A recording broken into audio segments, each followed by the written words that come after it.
The flawed education system. The health and well-being of students and teachers within the UK education system is arguably nearing breaking point. Recent reports reveal that up to 54% of teachers state their job often or always impacts negatively on their mental and/or physical health. And a quote from Professor Francis Maritos states that 1 in 10 primary-aged children and 1 in 7 secondary-aged pupils suffer from a mental health disorder. Over the past 15 years, in real terms, this equates to a 15% increase in pupils receiving an official diagnosis. So what is causing this negative health spiral in the UK education system? Let's go find out.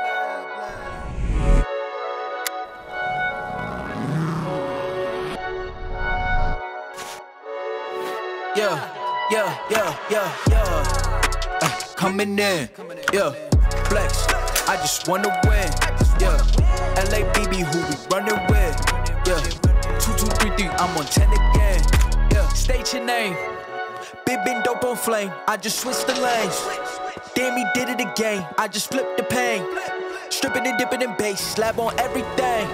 Swimming, you sinking away, cause I got big racks coming. I put my low racks on it. I ain't skip past losses, I had to get back off it. See the fit lab on it until they whip my coffin.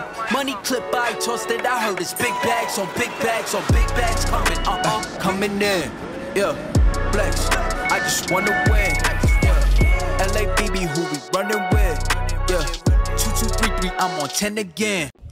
Hi, what's your name? Mark. Are you currently in education? Yeah. Are you happy in your current educational system? Is anyone? Do you think the education system has an impact on your mental health? 100%. Like, yeah, especially during GCSEs, I used to have panic attacks just because like I had the sort of pressure of actually passing, getting good grades so I can go to the sixth form I want, and even during sixth form passing so I can go to the university I want. Plus there's the whole thing because I'm sort of from an ethnic background, the pressure of family as well, they're saying you need to get good grades, start revising, start doing this, start doing that. And I think that does have, not just for me but for a lot of people, that does have an impact on your mental health. Actually, maybe that was one of the better things for my school in particular. It was very encouraging of students' well-being. Oh yeah. Maybe to the point of it actually being a fault. No, I really enjoyed my time at school. I had very passionate teachers that enjoyed teaching. Yeah. I enjoyed that. With exam stresses and not really too much support from the teachers who are only there for the money. Yeah. You start to question yourself of why you're even at the school, why you're there. Yeah. No, for sure. So as I said, I studied last year, I did a master's, and it was pandemic as well. I would say that a conjunction of both was pretty harmful for me in terms of mental health. So I had a lot of anxiety and I did some panic attacks, and so it was really bad. And it's interesting because I think the staff in general is super concerned about mental health. So you would have hotlines, free numbers to call. Yeah. You're always incentivized to ask for help if you need. So I think they are conscious of that, but sometimes just the amount of work, the fact that you have a lot of autonomy, is super prone to anxiety. And I guess there is a lot of pressure of having the good grades.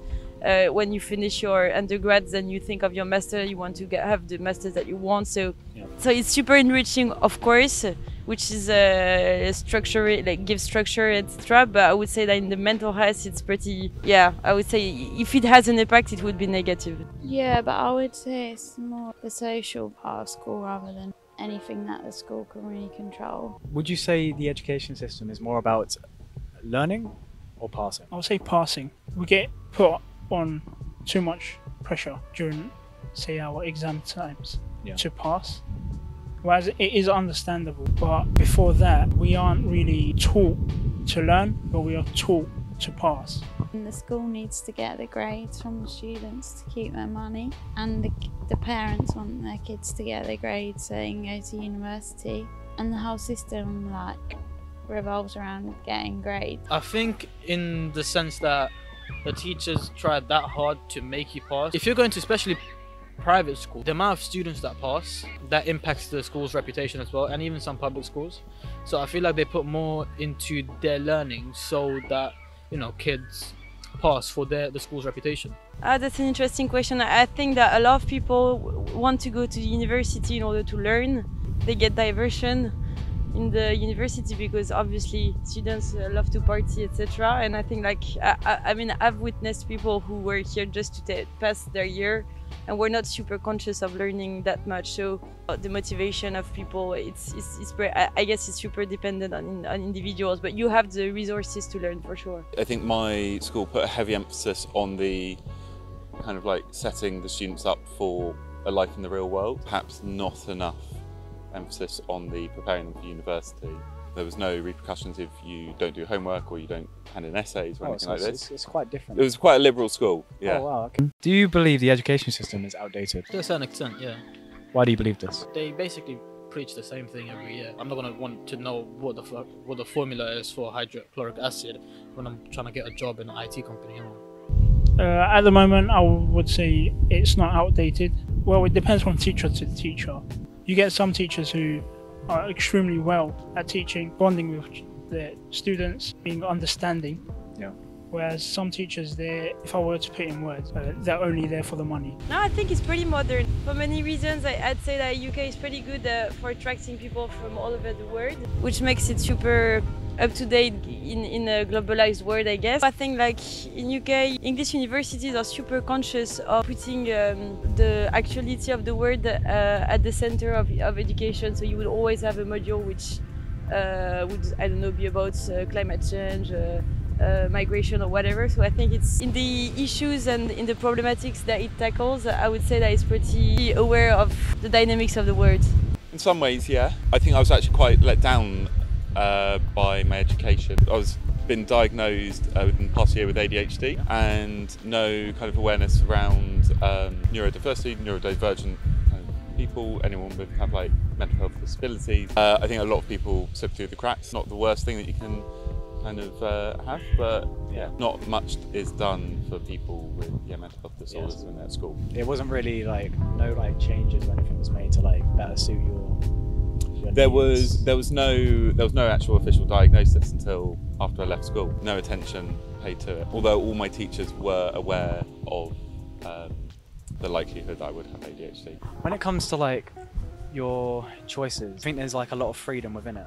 So the school that I went to was quite small, so we just didn't have that many subjects available to us. And even though there was no pressure from teachers or parents, my parents, when it came to selecting GCSEs, you were constrained by kind of like how the schedule would kind of like fit together. And so what ends up happening is the way that kind of like the year would end up being structured is the students that want to do all the sciences, the schedule will be suited to them. But if you wanted to mix things up, you wouldn't be able to.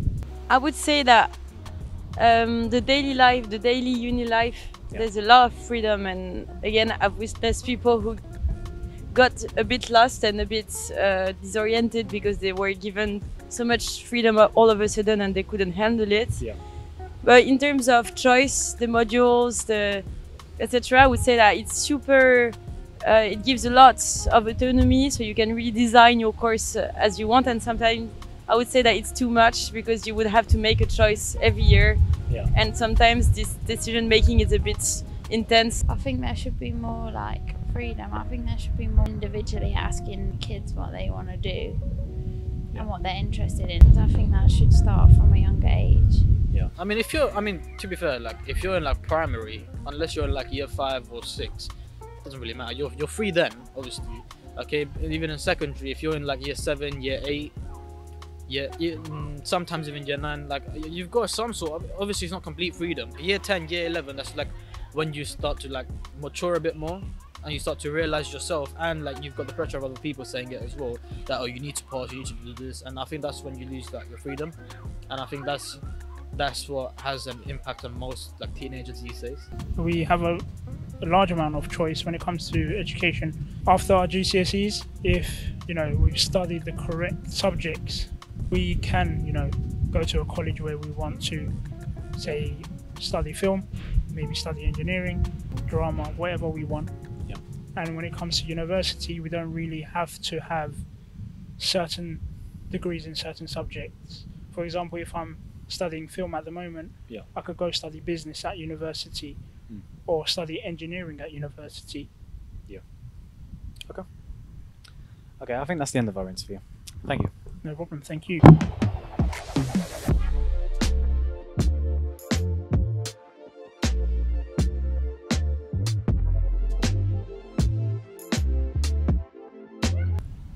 Do you believe the education system is outdated? Oh, bro, just let me